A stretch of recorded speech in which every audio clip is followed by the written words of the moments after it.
تو پھر ان کے جسم پر لباس کیوں نہیں ہوتا؟ اور پھر لڑکیوں کے جسم پر کسی قسم کا نشان بھی نہیں پایا جا سکتا جس سے پتہ چل سکتا کہ خون یہاں سے نکالا گیا؟ لڑکیوں کی میڈیکل رپورٹ بتاتی تھی کہ وہ بہت صحت مند تھی، تو پھر خون کی کمی کیسے اور کہاں سے پیدا ہوئی؟ شہر میں لوگوں نے ہڑتال کر رکھی تھی کہ ہم تینوں لڑکیوں کو انصاف دلوائیں۔ قاتل تک پہنچنا تو میں بھی چاہتا تھا، لیکن کیسے؟ بہت چالاک آدمی معلوم ہوتا تھا، نہ جانے کہاں تھا پکڑا گیا تو سزائے موت اس کی یقینی تھی۔ میرا ذہن سوچ سوچ کر بہت تھک گیا، تو میں نے ایک اہلکار سے کہہ کر کافی کا مگ منگوایا۔ جب اہلکار کافی لے کر آیا تو میں چھوٹے چھوٹے گھونٹ لے کر کافی پینے لگا، لیکن پھر بھی میرا ذہن کسی کے متعلق سوچے جا رہا تھا۔ ہوٹل والوں کا کہنا تھا کہ لڑکیاں بہت زیادہ صحت مند اور تندرست تھیں، اور انہیں دیکھ کر لگتا نہیں تھا کہ انہیں کوئی بیماری ہو سکتی ہے۔ اور ہوٹل میں قدم رکھنے کے ٹھیک آدھے گھنٹے کے بعد، یعنی رات کے پورے 10:30 بجے، تینوں لڑکیوں کی واقع ہوئی تھی، اور وہ بھی اسی ہوٹل کے اسی کمرے میں، اسی حالت میں۔ ان کی لاش کو دیکھ کر لگتا تھا کہ جیسے ان کے جسم سے پورا خون نچوڑ لیا ہو۔ لاش کا رنگ سفید پڑا ہوتا تھا، لیکن خون کی کمی ہوٹل میں ہی کیوں؟ وہ بھی تینوں کی ایک ہی وقت میں اور ایک ہی کمرے میں اور ایک ہی حالت میں، پہلے کیوں نہیں؟ پورے کمرے کا جائزہ لیا گیا، لیکن ایسی کوئی چیز ہمارے ہاتھ نہ لگی جس سے کچھ معلومات فراہم ہوتی۔ کیا راز تھا اس کے پیچھے؟ میں جانے بغیر چین سے نہیں بیٹھ سکتا تھا۔ میں یہ سب سوچ ہی رہا تھا کہ ایک اہلکار نے اندر آ کر مجھے یہ اطلاع دی کہ مجھے انسپکٹر ڈولن اپنے آفس میں بلا رہے ہیں۔ میں نے کافی کا مگ اپنے منہ سے لگایا، ایک سانس میں باقی بچی ہوئی کافی پی گیا۔ میں اپنا منہ ٹشو سے صاف کرتا ہوا اٹھ کھڑا ہوا، اور انسپکٹر ڈولن کے آفس میں پہنچ کر میں نے ان سے اندر آنے کی اجازت طلب کی۔ انہوں نے ہمیشہ کی طرح خوش اخلاقی سے مجھے اندر آنے کی اجازت دی۔ انسپکٹر ڈولن ایک اتھیر عمر اور سنجیدہ مزاج آدمی تھے۔ باہر سے ان کی شخصیت میں کافی روب لگتا تھا، لیکن اندر سے وہ بہت نرم اور نیک دل انسان تھے۔ انہوں نے مجھ سے ہمیشہ اپنے سگے بیٹے جیسا سلوک کیا۔ میں ان کی قربت پا کر بہت خوش تھا۔ میرے ساتھی کولیگ اس بات پر مجھ سے حسد کرتے، لیکن مجھے کوئی فرق نہیں پڑتا تھا۔ میں اپنے کام سے کام رکھتا۔ میں انسپکٹر ڈولن کے سامنے بیٹھا تھا۔ 2-3 منٹ وہ کسی فائل کی گردانی کرتے رہے، پھر اسے ایک طرف رکھتے ہوئے مجھ سے مسکراتے ہوئے مخاطب ہوئے۔ نوجوان کولن سڈنی کا کیس میں تمہارے حوالے کرتا ہوں۔ آج سے تم اس کیس پر کام کرو گے۔ سڈنی اس تیسری لڑکی کا نام تھا جو ہمیں ہوٹل میں پہچان ملی۔ سر، مجھے اپنی سماعت پر یقین نہ آیا۔ کیوں بھائی نروس ہو؟ سر ڈولن ہلکا سا ہنسے۔ جی سر، میں نے بامشکل کہا۔ کوئی بات نہیں نوجوان، مجھے تم پر پورا بھروسہ ہے، تم یہ کیس ضرور حل کرو گے، انسپکٹر ڈولن نے بھرپور انداز سے کہا۔ ان کا لہجہ دیکھ کر میرے اندر بھی حوصلہ پیدا ہوا۔ میں نے یہ کیس قبول ہی کرنا تھا، کیونکہ انکار کر نہیں سکتا تھا۔ میں نے کھڑے ہو کر سر ڈولن کو سلوٹ کیا اور واپس آنے کے لیے مڑا ہی تھا کہ انہوں نے مجھے روکا۔ وہ اپنی سیٹ سے اٹھے، میرے ساتھ پورے جوش سے مصافحہ کیا۔ گڈ لک مائی سن، انہوں نے مضبوط لہجے میں کہا۔ میرے لیے یہ بہت عزت کی بات تھی کہ انسپکٹر ڈولن نے میرے ساتھ مصافحہ کیا تھا اور مجھے بیٹے کا درجہ دیا تھا۔ ایسا پہلی بار نہیں ہوا تھا۔ وہ تو اکثر مجھے اپنے گھر تو کبھی کہیں لے کر جاتے، اکثر میرے ساتھ مغل گیر بھی ہوتے تھے۔ غرض وہ ہمیشہ مجھے اپنے ساتھ رکھتے، لیکن پھر بھی میں نے کبھی غرور نہیں کیا تھا، بلکہ میں پہلے سے زیادہ اچھی طرح اپنی ڈیوٹی انجام دیتا۔ لیکن اس بار کے مسافرے میں کچھ اور ہی اپنائیت تھی، شاید اس لیے کہ وہ مجھ پر بھروسہ کرتے تھے، تبھی تو انہوں نے ایک اہم کیس میرے حوالے کیا تھا۔ اس سے پہلے میں کئی کیس سلجھا چکا تھا، میرا ریکارڈ بہت اچھا تھا، لیکن ایسا عجیب و غریب کیس پہلی بار سلجھانے جا رہا تھا۔ میں اس کیس میں اپنی جان لڑا دوں گا سر، میں نے اعتماد سے کہا، اور انسپکٹر ڈولن سے اجازت لے کر ان کے آفس سے اپنے آفس میں آ کر بیٹھ گیا۔ میں یتیم تھا، میری ماں مجھے جنم دیتے ہی چل بسی۔ والد صاحب کو گزرے صرف 2 سے 3 سال ہی ہوئے تھے۔ مجھے خوشی تھی کہ اپنے جیتے جی وہ مجھے ایک پولیس انسپکٹر کے طور پر دیکھ چکے تھے۔ ان کا شروع سے ہی خواب رہا تھا کہ ان کا بیٹا ایک پولیس انسپکٹر بنے، جو کہ میں نے پورا کیا۔ میں گھر پر اکیلا ہی رہتا تھا، کھاتا پیتا تھا۔ میرے لیے والد صاحب نے دوسری شادی نہیں کی تھی، اسی ڈر سے کہ نہ جانے دوسری ماں کا میرے ساتھ کیسا رویہ ہو۔ میں ان سے بے حد محبت کرتا، ان کی عزت کرتا۔ میں باقاعدگی سے اپنے والدین کی قبر پر حاضری دیتا۔ میں خوبصورت دراز کا نوجوان تھا، گرے آنکھیں، گولڈن بال۔ کالج کے زمانے سے لڑکیاں مجھ پر جان چھڑکتی تھی، لیکن یہ حسن و عشق میرے بس کی بات نہ تھی۔ میرا رویہ ہر لڑکی کے ساتھ خشک ہوتا، جس وجہ سے وہ برا مان جاتی۔ انسپکٹر ڈولن کی اہلیہ بھی وفات پا چکی تھی، وہ اپنی اکلوتی بیٹی کے ساتھ رہتے۔ بیٹے کی آرزو پوری نہ ہو سکی کیونکہ ڈاکٹرز نے مزید بچے پیدا کرنے سے خبردار کر دیا تھا، اس لیے انہیں میری شکل میں ایک بیٹا نظر آتا اور میں ان کی توقعات پر پورا بھی اترتا تھا۔ ان کی بیٹی آئرس نے اکثر مجھے اظہار محبت کیا، لیکن میں نے کبھی اس کی اس بات پر کان نہیں دھرے، جس وجہ سے وہ مجھ سے آج کل ناراض تھی۔ پہلی لڑکی جو ہوٹل میں مری، اس کے کسی کی ذمہ داری کسی اور انسپیکٹر کو سونپی گئی۔ پہلی قتل ہونے والی لڑکی کا نام کیٹ تھا، اور جو انسپیکٹر اس کیس پر کام کر رہا تھا وہ انسپیکٹر ٹام تھا۔ ٹام سے میری بات صرف سلام دعا تک محدود تھی، مجھے لوگوں سے زیادہ ملنا جلنا پسند نہ تھا۔ اور دوسرا قتل ہونے والی لڑکی کا نام روز تھا، جس کی ذمہ داری ایک لیڈی انسپیکٹر کو سونپی گئی، جس کا نام انسپیکٹر مرلن تھا۔ اپنے کیس کو حل کرنے کے لیے مجھے جاننا ضروری تھا کہ باقی لوگ اس کیسوں کو حل کرنے کے لیے کیا کر رہے تھے، کیسے کام کر رہے تھے اور کس طرح کا طریقہ کار اپنا رہے تھے۔ میں نے یہ بھی سوچ لیا تھا کہ اگر میں یہ کیس حل نہ کر سکا تو اپنی جاب سے استعفیٰ دے دوں گا، کیونکہ انسپیکٹر ڈولن کے ساتھ لوگوں، لڑکیوں کے والدین اور میڈیا والوں کی نظریں بھی جلد مجھ پر ہوں گی، جو مجھ سے امید لگائے بیٹھے ہوں گے۔ باقیوں کا تو مجھے پتہ نہیں، لیکن انسپیکٹر ڈولن کے بارے میں مجھے یقین تھا کہ وہ مجھ سے کامیابی کی امید رکھتے ہیں۔ اگر میں کامیاب نہ ہوا تو میں ان کی نظروں میں گر جاؤں گا، اور دوبارہ ان سے آنکھ ملانے کی جرأت شاید ہی مجھ میں نہ ہوگی۔ اس لیے یہ فیصلہ میں نے سوچ سمجھ کر کیا، لیکن یہ بات کی بات تھی۔ ابھی تو مجھے صرف کامیابی کے بارے میں سوچنا تھا اور لگن سے کام کرنا تھا۔ کیا میں اندر آ سکتا ہوں؟ میں نے نظریں اٹھا کر چونک کر اس آواز کی سمت دیکھا۔ آئیے انسپیکٹر ٹام، میں نے مسکراتے ہوئے کہا۔ انسپیکٹر ٹام میرے سامنے بیٹھا۔ بتائیے کیسے آنا ہوا؟ میں نے گفتگو کا آغاز کیا۔ انسپیکٹر مرلن بھی دھمکی۔ کورنلز، کیا میں اندر آ سکتی ہوں؟ انسپیکٹر مرلن نے ہمیشہ کی طرح اپنے حسن کے جلوے بکھیرتے ہوئے کہا۔ انسپیکٹر مرلن مجھ سے محبت کرتی تھی، جس کا اظہار اس نے ایک دفعہ مجھ سے کیا تھا۔ جواب میں نے کوئی قابل بخش جواب نہیں دیا تھا، جس وجہ سے وہ مجھ سے کافی دن ناراض رہی، مگر میں نے اسے منانے کی زحمت نہ کی، کیونکہ میرا اس سے اس طرح کا تعلق دور تک نہیں تھا۔ مرلن خوبصورت تھی، اس پر اسٹاف کے کافی لڑکے مرتے تھے، لیکن وہ تھی کہ صرف مجھ پر ہی مرتی تھی، اور میں اسے گھاس تک نہیں ڈالتا تھا۔ مرلن مجھے گہری نظروں سے دیکھتی ہوئی میرے سامنے بیٹھی۔ میں نے اہلکار سے کہہ کر کافی کے 3 مگ منگوائے اور گفتگو کا آغاز کیا۔ یوں اچانک آپ دونوں یہاں کیسے؟ دراصل ہم تمہیں مبارکباد دینے آئے ہیں کہ تمہیں یہ کیس سونپا گیا، انسپیکٹر ٹام نے کہا۔ بھلا اس میں مبارکباد کیسی؟ میں نے سوچا۔ کورنلز، تم چاہو تو ہم تینوں اس کیس پر مل کر کام کر سکتے ہیں، کیونکہ ہمارا شکار ایک ہی ہے۔ مرلن نے اپنی نظریں میرے چہرے پر مرکوز کرتے ہوئے کہا۔ نہیں شکریہ، مجھے کسی کی مدد کی ضرورت نہیں، میں نے سپاٹ لہجے میں کہا، اور مرلن کا چہرہ اتر سا گیا۔ ٹھیک ہے، جیسے تمہاری مرضی۔ اب دیکھنا یہ ہے کہ ہم تینوں میں سے سب سے پہلے یہ کیس کون حل کرتا ہے۔ انسپیکٹر ٹام نے ایک ایک لفظ پر زور دیتے ہوئے کہا۔ جی بالکل، میں نے اسی لہجے میں کہا۔ کافی کے دوران ہم تینوں نے بھی صرف کیس کو لے کر ہی گفتگو کی کہ کیسا پراسرار کیس ہے۔ ہمیں بڑی احتیاط سے کام لینا ہوگا، کیونکہ قاتل بڑا ہی ہوشیار ہے۔ انسپیکٹر ٹام نے مجھے چیلنج کیا تھا کہ کیس کو سب سے پہلے کون اور کس طرح حل کرتا ہے، اور میں نے بھی ان کا یہ چیلنج قبول کیا۔ جو بات پہلے میرے ذہن میں آئی کہ مجھے اس کیس پر کام کرنے کے طریقے پر نظر رکھنی چاہیے کہ وہ کیسا کام کر رہے ہیں، یہ خیال میں نے رد کیا اور خود سے کہا کہ میں اپنے طریقے سے خود ہی یہ کیس حل کروں گا۔ اس کے لیے مجھے کسی کی نقل یا مدد کی ضرورت نہیں۔ بے شک یہ اتنا آسان نہیں، لیکن پھر بھی میں نے ان دونوں کی مدد لینے سے انکار کیا۔ میں نے ایسا کیوں کیا، میں خود نہیں جانتا تھا۔ کافی ختم ہونے کے بعد انسپیکٹر ٹام میرے آفس سے چلے گئے، لیکن مریم بیٹھی رہی۔ میں اسے حیرانی سے تکنے لگا کہ یہ اٹھ کر کیوں نہیں گئی۔ ایسے کیا دیکھ رہے ہو؟ مریم نے اٹھلا کر کہا۔ نہیں کچھ نہیں، میں یکدم چونکا۔ کورنلز، مجھ میں ایسی کیا کمی ہے جو تم مجھ سے اتنا سرد رویہ رکھتے ہو؟ مریم نے گہری سانس لے کر کہا۔ یہی کہنے کے لیے مریم اٹھ کر نہیں گئی تھی۔ اس نے تنہائی کا فائدہ اٹھا کر مجھ سے یہ سوال کر ڈالا۔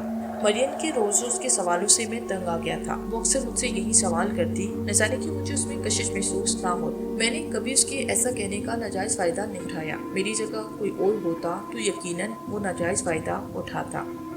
انسپیکٹر مرلن، یہ پولیس اسٹیشن ہے، یہاں ایسی باتیں آپ کو شوبھا نہیں دیتی، آپ ڈیوٹی پر ہیں۔ مریم، آپ عجیب بننے کی کوشش مت کیجیے۔ اگر آپ کو ایسا کچھ کرنا ہی ہے تو پلیز آپ فل لائن میں جائیے، میں نے غصے سے کہا۔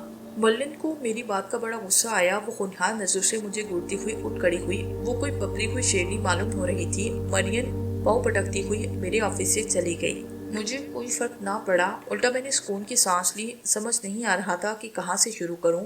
ایسا کوئی ثبوت بھی نہیں تھا جو ہمیں قاتل تک لے جا سکتا۔ میں نے کل سے کام کرنے کا فیصلہ کیا۔ ڈیوٹی آف ہوتے ہی گھر کی جانب چل پڑا۔ راستے میں نے پہلی بار کھانا کھایا، اس کے بعد گھر کو آیا۔ میں اپنے چھوٹے کشادہ گھر میں بہت خوش تھا۔ مجھے کبھی تنہائی کاٹتی تھی نہیں، میں نے اسے آباد کرنے کے بارے میں کبھی سوچا تھا۔ زندگی بہت مصروف گزر رہی تھی، کبھی کوئی کیس تو کبھی کوئی، جس وجہ سے ان فضول چیزوں کے لیے میرے پاس وقت نہیں تھا۔ فارغ وقت اکثر میرا انسپیکٹر ڈولن کے ساتھ گزرتا، میں خود کو اکیلے گھر میں بند کرتا۔ لڑکیاں بے شمار تھیں مجھے پسند کرنے والی، مگر میں نے کسی کو پسند نہیں کیا۔ میں اپنے آپ میں اکیلا خوش تھا۔ میرا صرف ایک ہی خواب تھا کہ میں انسپیکٹر سے جلد ترقی کر کے کمشنر بن جاؤں۔ میرے نزدیک لڑکیاں سردرد تھی، میں لڑکیوں سے دور بھاگتا۔ بیڈ پر تراش ہو کر میں نے ہیڈ فون کانوں سے لگایا اور کب موسیقی سنتا سنتا خوابوں کی دنیا میں چلا گیا مجھے پتہ نہ چلا۔ صبح میری ٹھیک 7 بجے آنکھ کھلی، نہا دھو کر ناشتہ کر کے میں پوری 8 بجے اپنے آفس میں موجود تھا۔ تھوڑی دیر کے بعد میں اپنی ٹیم کے ساتھ اس ہوٹل میں گیا جہاں قتل ہوئے تھے۔ میں نے استقبالیہ کی اس دن کی پوری لسٹ چیک کی جس دن سڈنی کا قتل ہوا تھا۔ اس دن آنے جانے والوں کے نمبر اور ایڈریس نوٹ کر کے سب سے پوچھ تاچھ کی گئی، لیکن ان سب میں سے کوئی بھی وہ قاتل نہیں تھا۔ میری خیرت دو چند تھی۔ میں نے سختی سے 2-3 بار استقبالیہ میں نام درج کرنے والے سے پوچھا کہ کہیں اسے کوئی غلطی تو نہیں، لیکن ہر بار اس کا ایک ہی جواب تھا کہ اس دن جتنے لوگ آئے ان سب کے نام درج ذیل ہیں، اس کے علاوہ یہاں کوئی نہیں آیا۔ یہ سب کرتے کرتے سپہر ہو گئی۔ میں واپس پولیس اسٹیشن آیا اور اہلکار سے کہہ کر کھانا منگوا کر کھانے لگا۔ میری کچھ سمجھ میں نہیں آ رہا تھا، کافی پراسرار اور دلچسپ کھیل تھا، ساتھ میں الجھا ہوا بھی۔ میری دلچسپی اس میں مزید بڑھتی جا رہی تھی۔ کچھ بھی کر کے میں اس کیس کی تہہ تک جانا چاہتا تھا۔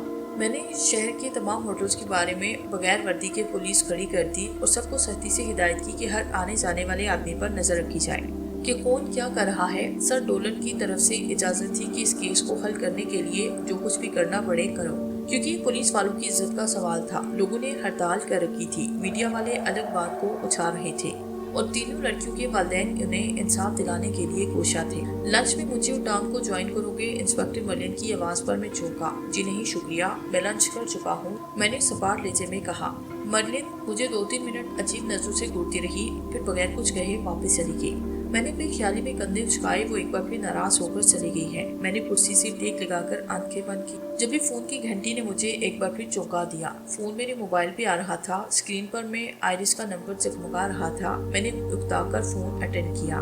ہیلو، میں نے کہا، لگتا ہے آپ ہمیں بھول گئے، اتنے دن سے نہ کوئی میسج نہ فون، ملنے بھی نہیں آئے۔ آئرس نے شوہی سے کہا۔ جب میں انسپیکٹر ڈولن کے ساتھ ان کے گھر جاتا تو میری کوشش ہوتی کہ آئرس سے میرا سامنا نہ ہی ہو تو اچھا ہے، اور فون اکثر وہ مجھے خود کرتی۔ میں نے اسے کبھی کوئی فون یا میسج نہیں کیا۔ جب بھی اس کا فون آتا تو کبھی اٹھاتا تو کبھی فون آف کر دیتا، اور میسج کا جواب میں ویسے ہی دینا پسند نہیں کرتا۔ مصروف تھا، اسی لیے میں نے سرد لہجے میں کہا۔ آپ کو میری یاد نہیں آتی؟ آئرس نے رومانٹک ہوتے ہوئے کہا۔ دل چاہا کہ نہ کر دوں مگر ہمت نہ ہوئی۔ نہیں، ایسی کوئی بات نہیں، میں نے تنگ آ کر کہا۔ آئرس کھلکھلا کر ہنس پڑی۔ پھر کیسی بات ہے؟ مجھے نہیں معلوم، مجھے غصہ آیا۔ مجھے تو آپ کی بڑی یاد آتی ہے، میرا بس چلے تو میں زندگی کا ہر لمحہ آپ کے ساتھ گزاروں۔ آئرس کی جذبات میں ڈوبی ہوئی آواز ابھری۔ اچھی بات ہے، ہوتا ہے ایسا، میں نے سنجیدگی سے کہا۔ آپ کتنے بورنگ انسان ہیں۔ آئرس سمجھ گئی کہ میرے ساتھ اس کی بات نہیں بننے والی۔ تعریف کا شکریہ، میں نے زیر لب مسکراتے ہوئے کہا۔ بھاڑ میں جاؤ، آئرس غصے سے بول کر فون بند کر گئی۔ میں نے ہنستے ہوئے فون ایک طرف رکھا، شکریہ ادا کیا کہ آئرس سے جان چھوٹی۔ رات 10:30 بجے میرے ساتھ پورے ملک کے لیے یہ دھماکے خیز اور حیران کن خبر تھی جو ہم سب کے رونگٹے کھڑے کرتی۔ وہ یہ کہ اسی ہوٹل کے اسی کمرے میں ایک اور لڑکی کا قتل منظر عام پر آیا۔ قتل ہونے والی لڑکی کا نام لوسی تھا۔ ایسا کیسے ممکن تھا جبکہ میں نے پوری شہر کی ہوٹلوں کے باہر بغیر وردی کے پولیس کھڑی کی ہوئی تھی اور کافی اچھے سے نظر رکھی ہوئی تھی۔ میں، ٹام اور مرلین ہوٹل پہنچے تو سب پولیس والے شرمندگی سے سر جھکائے کھڑے تھے۔ وہ شاید ہماری ڈانٹ ڈپٹ سننے کے لیے تیار تھے۔ ٹام ان سے باز برس کرنے لگا۔ میں اور مرلین استقبالیہ پر پہنچے، لیکن وہاں سے پہلے کی طرح اس بات بھی پتہ چلا کہ لڑکی اکیلی یہاں موجود تھی۔ ایسا کیسے ہو سکتا تھا؟ ہمیں ہوٹل والوں پر شک ہوا کہ کہیں یہ لوگ عورتوں کا دھندا تو نہیں کرتے۔ نہ جانے کیوں ہمیں شک ہو رہا تھا کہ ان لڑکیوں کے قتل کے پیچھے ہوٹل والوں کا ہی ہاتھ ہے، جبھی تو ہم خالی ہاتھ واپس لوٹ جاتے تھے۔ ہمیں شک تھا کہ یہ لوگ ہم سے جھوٹ بول رہے ہیں اور انہی ہوٹل والوں کا وہ آدمی ہے جو ایسا کرتا ہے، اور شاید یہ سب اسے بچانے کی کوشش کر رہے ہیں۔ مرلن اپنی ٹیم کے ساتھ ہوٹل کے تمام افراد سے پوچھ تاچھ کرنے لگی اور میں اس کمرے میں آیا جہاں ہونے والا یہ چوتھا قتل تھا۔ دروازہ اندر سے لاک تھا۔ میں نے ہوٹل والوں سے چابی لے کر اسے کھولا، اپنی ٹیم سمیت اندر داخل ہوا۔ میں نے اپنے ساتھ آئے ہوئے اہلکار ساتھیوں سے کہا کہ وہ کمرے کا کونا کونا چھان مارے ہو سکتا ہے کہ یہاں کوئی تہخانہ ہو۔ یہ خیال اچانک سے میرے ذہن میں آیا کیونکہ دروازہ ایک بار پھر لاک دے کر مجھ پر حیرتوں کے پہاڑ ٹوٹ پڑے کہ قاتل کہاں سے بھاگا، مگر کمرے میں تہخانے کا کوئی نام و نشان موجود نہ تھا۔ میں نے دور سے ہی ایک نظر ڈال کر بیڈ پر پڑی مردہ لڑکی کو دیکھا۔ لڑکی شکل سے 20 سال کی ہوگی۔ اس کے جسم پر لباس نام کی کوئی چیز نہ تھی۔ میں نے آنکھیں چراتے ہوئے اس پر چادر ڈالی، اس کی وحشت سے کھلی آنکھیں بند کی جو کہ اس طرح کھلی تھی جیسے مرنے سے پہلے اس نے بے حد خوفناک چیز دیکھی ہو۔ میری ٹیم نے کمرے کا اچھے سے معائنہ کیا لیکن اس بار بھی کوئی قابل بخش چیز ہماری خواب نہ لگ سکی۔ میرا ذہن معاف ہو گیا تھا، سمجھ نہیں آ رہا تھا کہ اس کیس کو کیسے حل۔ کیس مزید الجھا جا رہا تھا، بہت سے سوال تھے جن کا جواب میں ہر حال میں چاہتا تھا۔ ہم سب کام ختم کر کے پولیس اسٹیشن واپس آئے۔ کھانے کھانے کو بھی دل نہیں کر رہا تھا۔ میرا ذہن مسلسل کسی کے متعلق سوچے جا رہا تھا۔ ٹام اور مرلن بھی میرے ساتھ موجود تھے۔ ہوٹل والے تمام لوگ بے قصور ہیں، ان کا لڑکیوں کی قتل سے کوئی لینا دینا نہیں۔ میں نے ان کا باریک بینی سے پتہ لگایا لیکن کچھ ہاتھ نہیں لگ رہا۔ مرلن نے گفتگو کا آغاز کیا۔ میں خاموش رہا اور اس بار لڑکیوں کی قتل کا ذمہ دار نہ جانے میرا دل مجھے کیوں کہہ رہا تھا، وہ اس لیے شاید کہ میں پولیس انسپیکٹر ہو کر ان کے لیے کچھ کرنے سے قاصر تھا۔ ہمیں مل کر اس کیس پر کام کرنا چاہیے، ٹام نے کہا تو میں یوں چونکا جیسے نیند سے بیدار ہوا ہوں۔ میں اپنی سوچوں سے باہر آیا۔ ہاں ٹھیک کہتے ہو، میں نے ٹام کی تائید کرتے ہوئے کہا۔ مجھے یقین ہو گیا تھا کہ میں اکیلے کچھ نہیں کر سکتا اور صرف خامخواہ میں کسی ملنے کی خوشی سے پاگل ہو گیا تھا جو ذرا زیادہ کہہ گیا تھا۔ مجھے اپنے کہے پر ندامت ہوئی۔ ہمیں سب سے پہلے کیا کرنا ہوگا؟ مریم نے سوال کیا۔ اسی دوران ایک اہلکار اندر آیا۔ اس نے ہم تینوں کو سلوٹ کر کے پیغام دیا کہ انسپیکٹر ڈولن ہمیں اپنے آفس میں طلب کر رہے ہیں۔ ہم تینوں کی سانسیں خشک ہوئی۔ بے شک وہ مجھے بیٹا سمجھتے تھے لیکن ڈیوٹی کے وقت رشتہ داری بھی نہیں چلتی، اور پھر یہاں تو 4 لڑکیوں کے قتل کا معاملہ تھا۔ ہم تینوں جانتے تھے کہ ہماری خوب کلاس لگنے والی ہے۔ ہم تینوں نے بیک وقت ایک دوسرے کو دیکھا، خود کو انسپیکٹر ڈولن کی ڈانٹ سننے کے لیے تیار کیا اور اٹھ کھڑے ہوئے۔ ہم نے ان سے اندر آنے کی اجازت دی، انہیں سلوٹ کر کے ان کے سامنے شانے چوڑے کر کے بیٹھ گئی۔ اس وقت وہ لوسی کی پوسٹ مارٹم رپورٹ کی برگردانی کر رہے تھے جس پر لکھا تھا لڑکی کی موت خون کی کمی ہونے کی وجہ سے واقع ہوئی ہے۔ انسپیکٹر ڈولن نے پولیس پوسٹ مارٹم ایک طرف رکھ کر ہم تینوں کو گہری نظروں سے دیکھا اور اٹھ کھڑے ہوئے۔ یہ کیا ہو رہا ہے؟ تقریباً 1.5 ماہ میں یہ چوتھا قتل اور اب تک قاتل ہماری پہنچ سے دور ہے۔ تم لوگ اپنی ڈیوٹی ٹھیک سے انجام کیوں نہیں دے رہے؟ انسپیکٹر ڈولن نے نرم مگر اونچے لہجے میں کہا۔ سر، میں نے تمام ہوٹلز کے باہر پولیس کھڑی کی تھی لیکن اس کے باوجود وہ قاتل نہ جانے اندر کیسے آیا، اور ہوٹل والوں کا کہنا ہے کہ اس بار بھی لڑکی اکیلی ہی اندر موجود تھی اور اس بار بھی دروازہ اندر سے لاک تھا۔ سر، ہمیں ہوٹل والوں پر شک ہوا۔ میں نے سب کے بارے میں باریک بینی سے چھان بین کی مگر کچھ خاص نہیں ملا۔ وہ سب بے قصور ہیں۔ سر، ہم پوری کوشش کر رہے ہیں، ٹام اسی وقت بولا۔ انسپیکٹر ڈولن کو ہماری باتوں پر یقین تھا۔ انہوں نے کہا، میں سچ جانتا ہوں لیکن وہ لوگ نہیں سمجھ رہے۔ وہ سمجھ رہے ہیں کہ ہم پولیس والے خاک پر خاک دھرے بیٹھے ہیں۔ آپ فکر نہ کریں سر، ہم جلد ہی یہ کیس حل کریں گے، میں نے مضبوط لہجے میں کہا۔ رات ہو چکی تھی۔ ڈیوٹی ہاف ہو جانے کے بعد ہم تینوں پولیس اسٹیشن سے نکلے تو میڈیا والوں نے ہمیں گھیر لیا۔ سر، 1.5 ماہ میں چوتھی لڑکی کو مارا گیا، اس بارے میں پولیس کچھ کر کیوں نہیں رہی؟ ایک صحافی نے سوال کیا۔ دیکھیے، ہم اپنی پوری کوشش کر رہے ہیں، جلد ہی قاتل سلاخوں کے پیچھے ہوگا، میں نے لاپرواہی سے جواب دیا۔ میں میڈیا والوں سے جان چھڑانا چاہتا تھا۔ بمشکل ہم تینوں اپنی اپنی گاڑی تک آئے اور گھر آئے۔ میں نے بیڈ پر لے کر سکون کی سانس لی۔ میری عادت تھی کہ باہر کا کام باہر ہی چھوڑ کر آتا تھا، گھر پر اس بارے میں بالکل بھی نہیں سوچتا تھا، لیکن یہ ایسا کیس تھا جس نے میری زندگی خراب کر دی تھی۔ ایک پل بھی مجھے چین نہیں آتا تھا، ہر وقت کیس کے متعلق سوچتا رہتا۔ اس وقت بھی میرا ذہن کیس کی طرف تھا، میں چاہتے ہوئے بھی اس کا خیال اپنے ذہن سے نہیں نکال پا رہا تھا۔ آخر کون سی لاپرواہی ہو گئی مجھ سے جو ایک اور معصوم لڑکی کی جان چلی گئی؟ اگر آج کوئی لاپرواہی نہ ہوئی ہوتی تو یقیناً لڑکی کی جان بچ سکتی تھی اور قاتل ہماری حراست میں ہوتا۔ یہی سب سوچتے سوچتے نہ جانے کب نیند کی دیوی مجھ پہ مہربان ہوئی اور مجھے ہر طرح کی پریشانی سے نجات مل گئی۔ اگلا دن معمول کے مطابق گزرا۔ ہم تینوں مل کر ڈیوٹی نبھا رہے تھے۔ ہماری کوشش تھی کہ اس بار کوئی قتل نہ ہو اور قاتل پکڑا جائے۔ ہم دن رات کمر توڑ محنت کر رہے تھے مگر کچھ ہاتھ نہیں لگ رہا تھا۔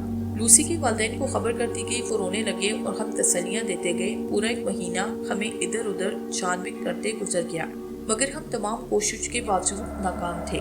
میڈیا والوں نے ناک میں دم کر رکھا تھا۔ لڑکیوں کے والدین روز پولیس اسٹیشن آ کر پوچھتے کہ کیس کہاں تک پہنچا۔ ہم ہر دفعہ انہیں ایک نئی امید دلا کر چلتا کر دیتے۔ آخر اس مہینے میں جو خاص بات ہوئی وہ یہ کہ دوبارہ کسی لڑکی کا قتل نہ ہوا۔ شاید قاتل پہلے سے زیادہ ہوشیار ہو گیا تھا، مگر بالکل خاموشی چھا گئی تھی، یا پھر قاتل شہر چھوڑ کر بھاگ گیا تھا، کچھ پتا نہیں تھا۔ لیکن کسی اور شہر سے اس طرح کے قتل کی خبر نہ آئی، جس کا مطلب تھا کہ قاتل اسی شہر میں کہیں نہ کہیں تھا اور صحیح موقع کی تلاش میں تھا۔ ایک اور خاص بات جو اس مہینے میں ہوئی وہ یہ کہ انسپیکٹر مرین کافی دنوں سے سب سے کھینچی سی تھی، مجھ سے بھی۔ وہ صحیح معنوں میں ڈیوٹی میں کام نہیں کر رہی تھی، اس کا کام میں دل نہیں لگ رہا تھا۔ وہ اکثر خیالوں میں کھوئی رہتی، میرے پوچھنے پر بھی وجہ نہ بتائی، بس ہنس کر ٹال جاتی۔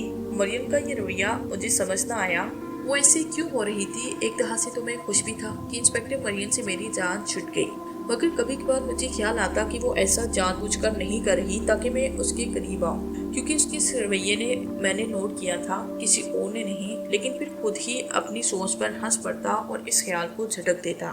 آج صبح میں پولیس اسٹیشن آیا تو انسپیکٹر مریم موجود نہ تھی۔ پتہ کرنے پر پتہ چلا کہ آج وہ چھٹی پر ہے۔ ایسا پہلی بار ہوا تھا، ورنہ انسپیکٹر مریم نے کبھی بھی چھٹی نہیں کی تھی۔ میں نے اپنے فون سے مریم کے نمبر پر کال کی، مگر دوسری طرف سے آواز سنائی دی کہ موبائل بند ہے۔ میں نے کال بند کر کے فون جیب میں رکھا اور انسپیکٹر ٹام کے کیبن میں چلا گیا۔ آؤ کونس بیٹھو، آج صبح صبح، انسپیکٹر ٹام نے خوش دلی سے کہا۔ میں کرسی کھینچ کر بیٹھ گیا۔ سر، آج انسپیکٹر مریم نہیں آئی؟ خیریت؟ میں اصل موضوع پر آیا۔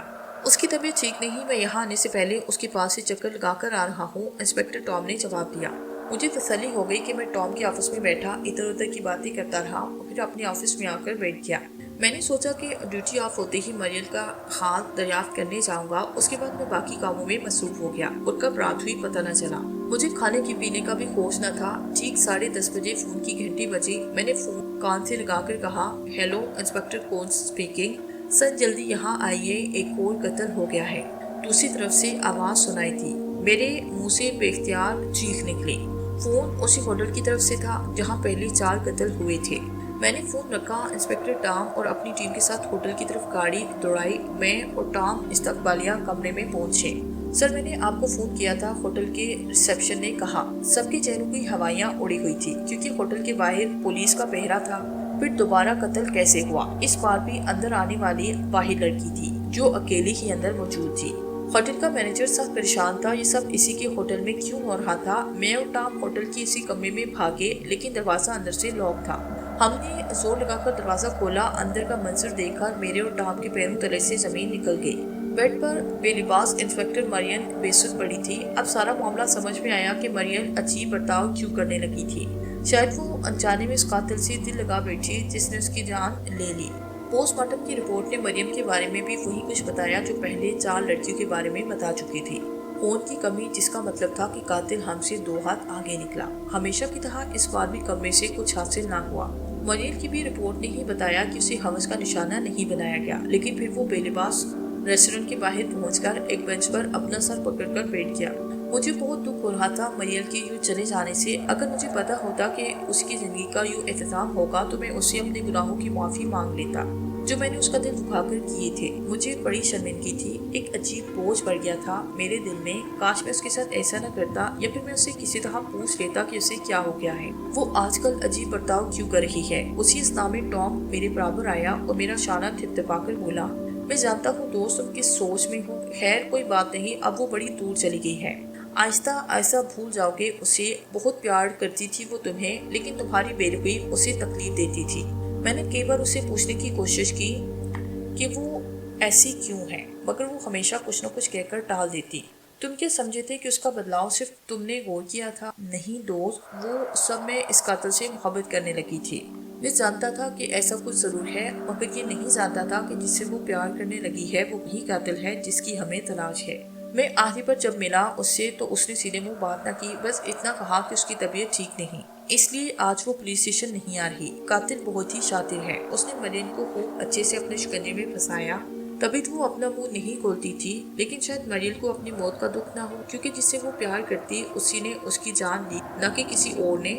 محبوب کی باہوں میں جان دینا قسمت والوں کو نصیب ہوتا ہے، لیکن وہ اتنی بیوقوف کیسی ہو سکتی ہے کہ اس آدمی کے ساتھ اسی ہوٹل کے اسی کمرے میں چلی گئی؟ میں نے پھیکی ہوئی پلکوں کے ساتھ کہا، عشق اندھا ہوتا ہے دوست، جب ہوتا ہے تو کچھ نظر نہیں آتا۔ اور پھر مریم کون سا جانتی تھی کہ اس کا محبوب قاتل ہے؟